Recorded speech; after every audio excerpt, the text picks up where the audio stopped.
the heart of past splendors, the watcher Christina O, once a legendary vessel ruling the seas under Aristotle Onassis' flag, harbors an aquatic secret that continues to whisper tales of a bygone opulence. Born from the transformation of a Canadian corvette in the shipyards of Kiel, based on the plans of a Hamburg architect, this vessel is a true floating palace, a castle from the Arabian Nights whose ultra-secret fitting out cost 1 billion francs. Aristotle Onassis, an emblematic figure of the 20th century, is the personification of self-made success, the unyielding entrepreneurial spirit, and irresistible ambition. Starting from nothing, he built an empire that stretched from shipping and airlines to luxury properties, conquering the business world with his unparalleled instinct and bold strategy. Apart from these bold business ventures, he only allowed himself one extravagance: the purchase and fitting out of his yacht, the Christina, named after his daughter. His personal yacht, the Christina O, was not merely a vessel, but a floating palace, an extension of his personality and a tangible symbol of the power, wealth, and unique lifestyle he had created. 100 meters long, 1,500 tons, but what these already impressive figures don't convey is the luxury of the Christina. It was a ship that exuded luxury, a cosmopolitan air, and the aura of a man who could turn every dream into reality. Everything functions automatically, and one passes imperceptibly from the lounge to the smoking room, to the bar or to the cinema. Oriental rugs on the floor, lapis lazuli cladding on the walls, a dreamlike decor. It served as the quintessential setting for Aristotle Onassis' legendary wedding celebrations, particularly his marriage to Jacqueline Kennedy. While the main ceremony took place in the intimate chapel on Scorpius, the yacht itself was the pulsating heart of the festivities. It was aboard this magnificent vessel that guests, a dazzling array of international figures, gathered to flirt, dine, drink, and dance the sataki to the soulful strains of bouzouki music. But the highlight of the ship is the swimming pool, which can transform in a few seconds into a dance hall via sliding floor.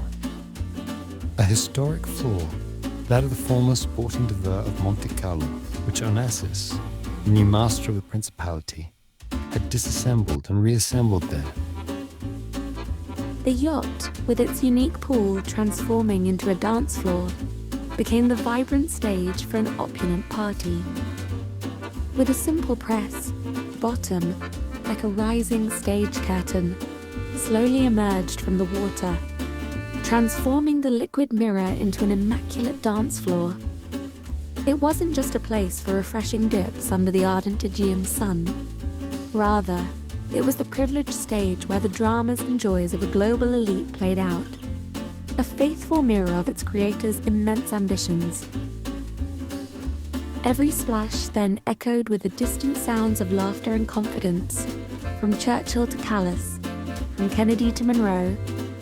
The soul of this pool resides in its depths, where a dazzling mosaic unfurls its myth. Not a simple fantasy, but a dive into Greek eternity, the 𝐻𝐸𝐺. Thousands of shimmering tesserae unite to bring this ancient Minoan scene to life, where slender daring figures vault over a charging bull. It's an hymn to bravery and harmony, a fragment of history torn from the walls of the Palace of Knossos. It is the spirit of ancient Crete dancing beneath the feet of the most illustrious guests. The water's reflections vanished, replaced by the dancers' steps, by waltzes and tangos, by bursts of laughter and whispers. This metamorphosis, worthy of a tale from the Arabian Nights, symbolized the fluidity of a lifestyle, where entertainment was king, and the impossible merely a challenge to be met.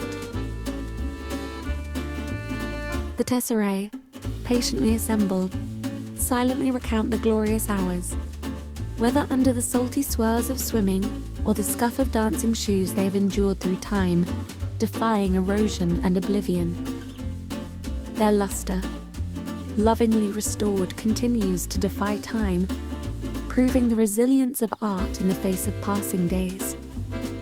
The Christina O pool was more than just a mere spot for recreation. It was a centre for history making, an informal office where the most significant backroom dealings and crucial agreements of the era took place. On these worn floorboards were La Bella Otero, Franz Joseph of Austria, the Prince of Wales, Dom Pedro, Emperor of Brazil, Grand Duke Alexei, and all the aristocracy of the Belle Epoque once danced. Ari's guests would find themselves on party nights. Wings, political leaders, magnates, artists, and celebrities from every corner of the globe met.